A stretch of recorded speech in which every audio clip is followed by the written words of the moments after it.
Hello my dear friends, कैसे हो तुम लोग। Welcome to Guruji coaching. तो यार अभी तक तुम लोगों ने इंस्टा पे तो हमारा बहुत साथ दिया है। अब इंस्टा का लिंक तुम्हें डिस्क्रिप्शन में जरूर मिल जाएगा। तो आज शुरू करते हैं क्लास 10th का साइंस का पहला चैप्टर।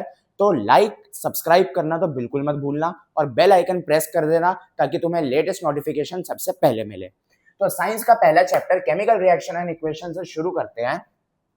तो केमिकल रिएक्शंस क्या कहता है? Chemical reactions are the reactions in which two or more reactants react together to form a single product. अब बात ये आती है सबसे पहले कि reactants और products हमारे क्या होते हैं।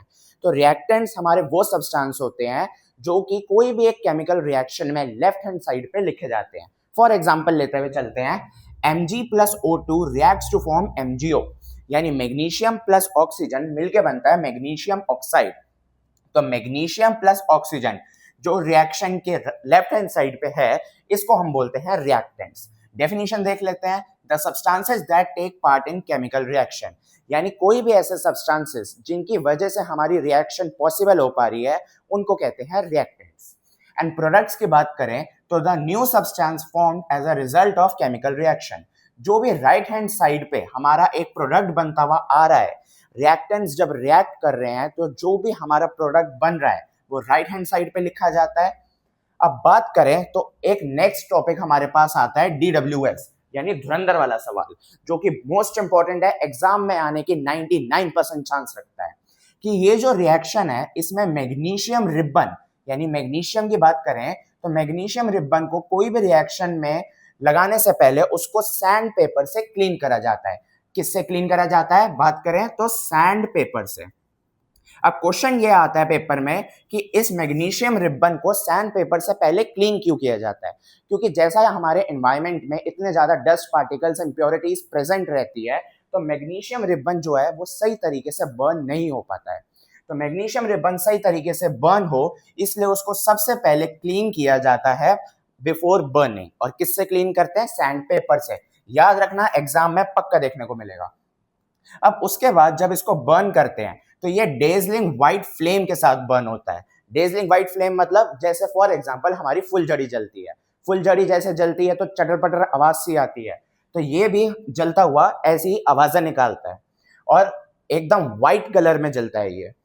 After burning it produce a white powdery substance called magnesium oxide.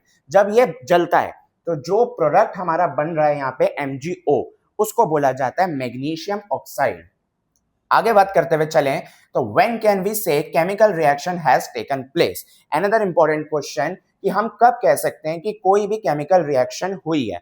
अब पहले तो अगर हम अपने डेली लाइफ में देखें तो जैसे हम देखें फॉर्मेशन ऑफ कर्ड, कि हम दूध से दही बनाते हैं, या फॉर एग्जांपल अगर आपने कोई भी एप्पल बाहर पड़ा हुआ रख दिया तो पहले वो सही रहता है लेकिन थोड़ी देर भी वो बाहर पड़ा रहे तो वो काला पड़ जाता है। तो ये सारी चीजें हमारे एग्जाम्पल है कि केमिकल रिएक्शन हो रही है। अब अगर इसका एग्जाम्पल देखते हुए चले कि क्या क्या पॉइंट्स ये यहाँ पे कहते हैं, तो पहला आता है चेंज इन स्टेट। यानी फॉर एग्जाम्पल आपने बर्फ निकाली तो बर्फ जो है वो पहले किस फॉर्म में प्रेजेंट रहती है? हमारे पास सॉलिड फॉर्म में। उसको आप बाहर रूम टेम्परेचर पे थोड़ी देर के लिए भी छोड़ देते हो तो वो हमारा लिक्विड फॉर्म में चेंज हो जाता है, क्योंकि जो भी हीट एनवायरनमेंट में प्रेजेंट है उसी की वजह से तो उसका स्टेट चेंज हो गई है सॉलिड टू लिक्विड। ये one of the best example है चेंज इन स्टेट का। अब केमिकल रिएक्शन एक इस पे और देख लेते हैं। NH3 plus HCl reacts to form NH4Cl। NH3 यानी कि हमारा अमोनिया। जब अमोनिया हमारा हाइड्रोक्लोरिक एसिड के साथ रिएक्ट कर रहा है तो वो अपनी स्टेट चेंज करके NH4Cl यानी अमोनियम क्लोराइड बना लेता है। नेक्स्ट देखें तो हमारे पास आता है change in colour. Change in colour का हमारे पास एक one of the best example book में दे रखा है। आपके पास लोहे की कील आयरन नेल होती है। अब आयरन नेल आपकी पहले सिल्वरिश कलर की होती है। अब उस आयरन नेल को अगर आप कॉपर सल्फेट का सॉल्यूशन ले लो जिसका एग्जैक्ट ओरिजिनल कलर जो है वो होता है ब्लू, तो आप आयरन नेल को अगर थोड़ी देर के लिए भी डिप करके रख देते हो कॉपर सल्फेट सॉल्यूशन में।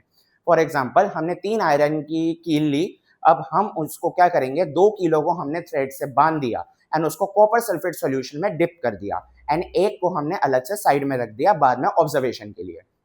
तो वो थोड़ी देर के बाद आप 2 आयरन की नेल जो है हमारी देखोगे तो वो अपना कलर चेंज करके रेडिश ब्राउन कलर में चेंज हो जाएगी, बिकॉज उसके ऊपर रस्टिंग हो गई है, वो रेडिश ब्राउन लेयर उसके ऊपर आ जाएगी क्योंकि उस पर जंग लग गया है।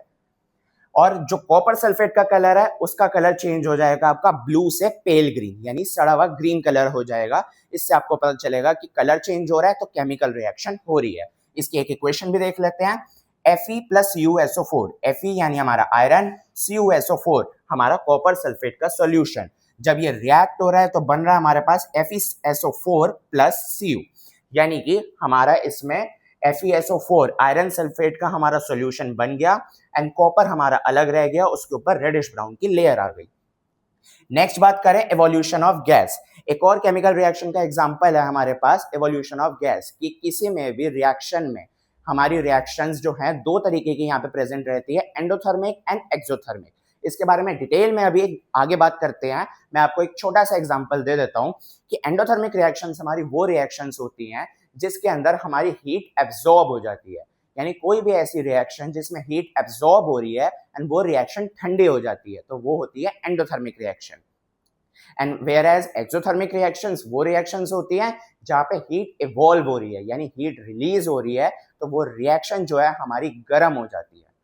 अब बात करें यहाँ पे जब हम देख रहे थे एवोल्यूशन ऑफ गैस की, कि फॉर एग्जांपल हमने कुछ जिंक के ग्रैन्युल्स यानी जिंक के पीसेस ले लिए एक बीकर में एंड उसके अंदर हमने H2SO4 यानी सल्फ्यूरिक एसिड डाला, तो उस रिएक्शन में हमारा जो है ZnSO4 यानी जिंक सल्फेट सॉल्यूशन हमारा कंपाउंड फॉर्म होगा एंड हाइड्रोजन गैस जो है यहाँ पे हमारी रिलीज हो रही है, तो ये रिएक्शन हमारी एक्सोथर्मिक रिएक्शन हो जाती है, यानी बहुत गर्म रिएक्शन हो जाती है। लास्ट बात करें तो चेंजिंग टेम्परेचर है हमारा, कि कोई भी रिएक्शन जैसे हम इसी से एंडोथर्मिक एंड एक्सोथर्मिक से समझ सकते हैं। जैसे मैंने बताया कि किसी रिएक्शन में रिएक्शन ठंडी रह जाती है एंडोथर्मिक में एंड किसी में एक्सोथर्मिक में रिएक्शन गर्म हो जाती है। तो एक्सोथर्मिक रिएक्शन का एग्जांपल देखें, जैसे CaO यानी कैल्शियम ऑक्साइड, जिसको हिंदी में जूना कहते हैं। आप सबने अपने घरों में देखा होगा कि कभी व्हाइट वॉश हो रहा होता है आपके घर में, तो व्हाइट वॉश के टाइम पे ये आपके दीवारों पे लगता है।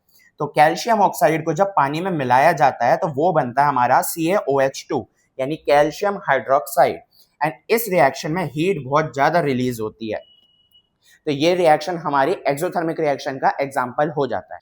तो होपफुली आपको ये वीडियो पसंद आई होगी, और अगर पसंद आई है तो प्लीज लाइक सब्सक्राइब जरूर कर देना, क्योंकि सब्सक्राइबर्स बहुत ज्यादा जरूरी है। और मैंने इंस्टा आईडी अपनी डिस्क्रिप्शन में डाल दी है, एक बार यहाँ भी लिख देता हूँ, _गुरुजी कोचिंग करके आपको इंस्टा पे हमारी आईडी मिल जाएगी, जहाँ पे लेटेस्ट सारे इंपॉर्टेंट एग्जाम में आने वाले रिपीटेड क्वेश्चंस आपको वहां पे जरूर मिल जाएंगे। तो do follow and like subscribe कर देना। आगे का पार्ट आपको नेक्स्ट वीडियो में जल्द ही मिल जाएगा।